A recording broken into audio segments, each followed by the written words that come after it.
A paz do Senhor Jesus, meus queridos irmãos, eu sou o pregador Manassés e nesse vídeo eu vou te deixar 3 dicas de como que você pode fazer para prender a atenção da igreja durante a sua pregação. E claro, gostando desse vídeo, se inscreva no nosso canal e também dê um like no nosso vídeo, tá? Para nos ajudar na divulgação e você pode compartilhar também com seus amigos nas redes sociais, ok?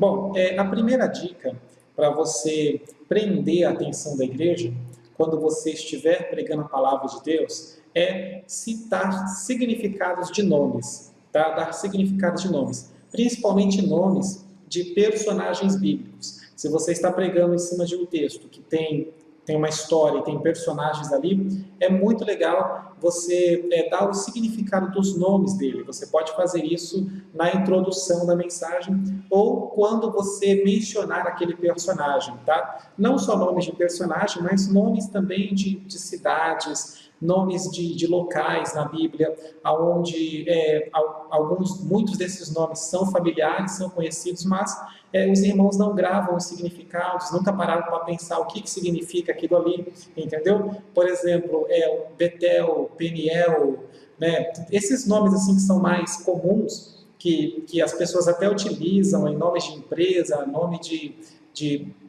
até mesmo nome tem igreja com nomes bíblicos, enfim, nomes comuns que as pessoas utilizam, você pode estar trazendo os significados deles na sua mensagem, e isso vai deixar o assunto interessante, a ponto dos irmãos quererem ouvir mais, né, prestarem mais atenção, principalmente os jovens. Quando você der significados de nomes de pessoas, geralmente na nave da igreja deve ter alguém com aquele nome, o nome de Mateus, o nome de Daniel, o nome de, sei lá, de Malaquias, o nome de João, de Adão, enfim, dar significado de nome de personagens é uma dica, é uma forma de você conseguir prender melhor a atenção dos ouvintes na sua mensagem. Bom, a segunda dica é você criar uma expectativa com relação à pregação, tá? Uma expectativa com relação ao que vai ser falado, ao que vai ser pregado, tá? Criar uma expectativa assim logo no início da mensagem.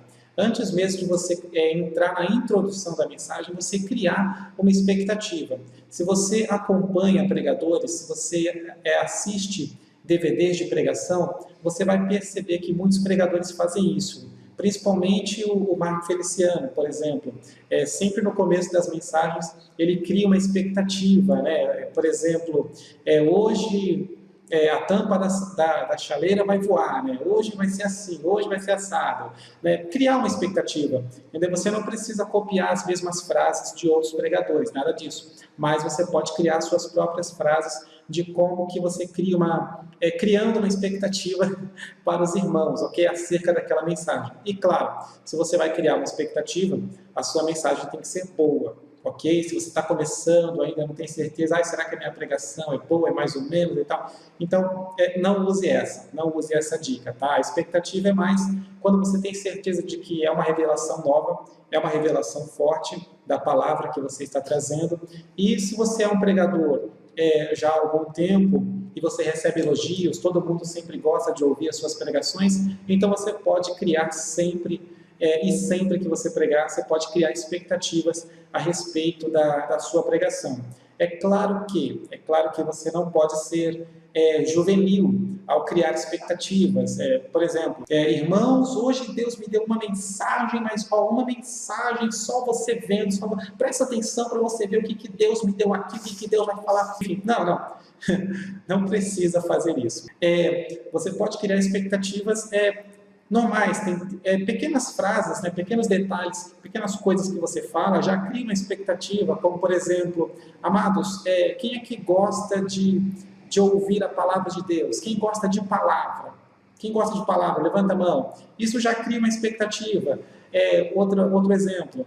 Quem quer ouvir Deus falar hoje? Quem está a fim de ouvir Deus falar hoje? Porque se você quiser ouvir Deus falar, eu vou continuar aqui, mas se não, eu faço só uma oração e a gente já termina o culto agora. Outra forma de você criar uma expectativa é você falar, amados, tem uma revelação que está escondida aqui por trás das palavras desse texto, que eu quero trazer em detalhes para os irmãos nessa noite, enfim. Existem várias formas de você criar uma expectativa com a palavra de Deus. A terceira forma, a terceira dica para você prender a atenção dos irmãos durante a sua pregação é uma que eu particularmente gosto de usar, né? É uma que eu mais gosto de usar e é um pouco avançado também, é para pregadores mais avançados, né? Não para iniciantes, mas para quem já prega a palavra há um bom tempo vai ter facilidade de utilizar essa técnica, né? Que eu chamo de gancho, de você criar um gancho no início da mensagem, né? Que gera uma curiosidade com relação ao texto bíblico e as pessoas ficam ali aguardando o desenvolver da sua pregação para poder saber qual a resposta, né? Para poder sanar aquela curiosidade que elas tiveram, entendeu? Eu chamo isso de gancho, né? De curiosidade, você criar uma curiosidade sobre o texto bíblico, de maneira que se os irmãos quiserem saber, né, o que vai acontecer, o que vai ser, o que é, eles vão ter que continuar prestando atenção na palavra até o final. Ah, mas como assim criar uma curiosidade? Bom, vou dar um exemplo. Você pega a passagem de Marcos 10, 46, que fala de Bartimeu. Você repare que o texto ele vem contando a história como se Bartimeu fosse cego toda a vida, né? Apenas fala que Bartimeu estava à beira do caminho, mendigando, era um cego, etc. Então fica a entender nas entrelinhas que ele é cego, que ele sempre foi cego, mas na verdade não. Aí quando chega no final do texto diz assim que ele tornou a enxergar, né? No verso 52, se não me falha a memória, ele voltou a enxergar. Isso significa que ele já enxergava antes e ele ficou cego em algum momento da sua vida. Então você pode utilizar isso para criar uma curiosidade.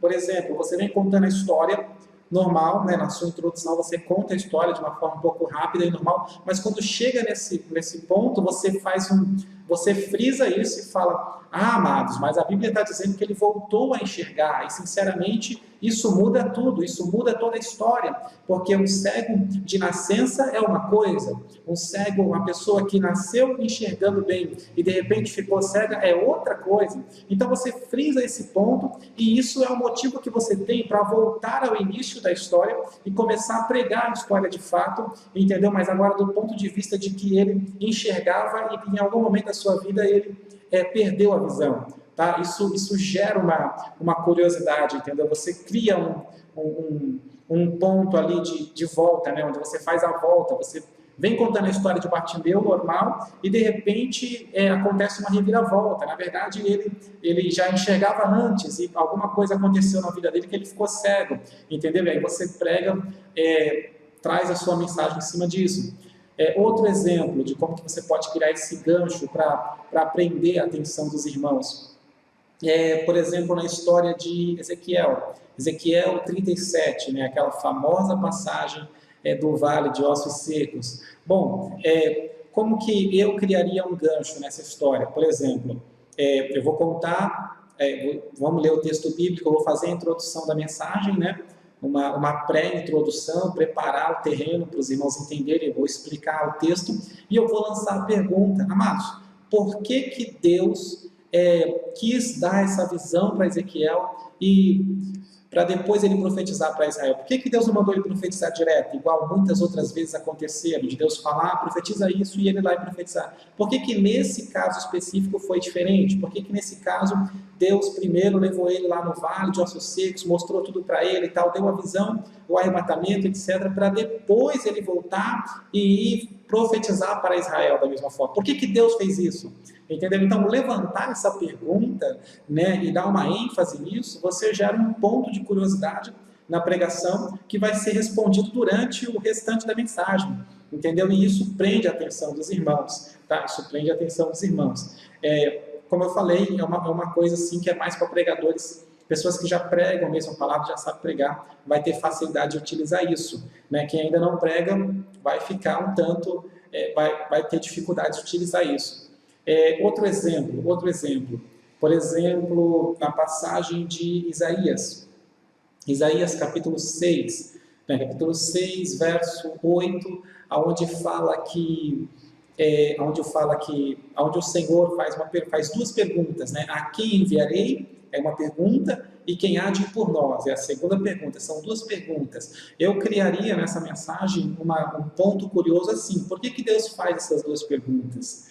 Né, elas parecem iguais, parecem a mesma pergunta, mas não são. São duas perguntas completamente diferentes. Porque, por exemplo, a quem enviarei é uma pergunta de desespero, né? É uma pergunta que quer dizer que não existe ninguém. Quando Deus pergunta a quem eu vou enviar, significa que não tem ninguém para ser enviado. Ou seja, imagina que você é o patrão, você no lugar de Deus, você precisa de uma pessoa para fazer uma tarefa, e você chega na empresa e não tem ninguém, todo mundo foi embora. Aí você se desespera e pergunta, e agora? Quem eu enviarei? Entendeu? É uma pergunta de desespero. Mas a outra pergunta é totalmente diferente, né? E quem há de ir por nós? Ou seja, já é uma pergunta que significa o contrário da primeira. Significa que existe alguém que vai. Imagina você chegar na empresa, né? E aí você vê os seus funcionários e você fala, olha, nós temos uma tarefa que precisa ser cumprida. E a pergunta é, quem há de ir por nós? Quem de vocês que vai fazer essa tarefa?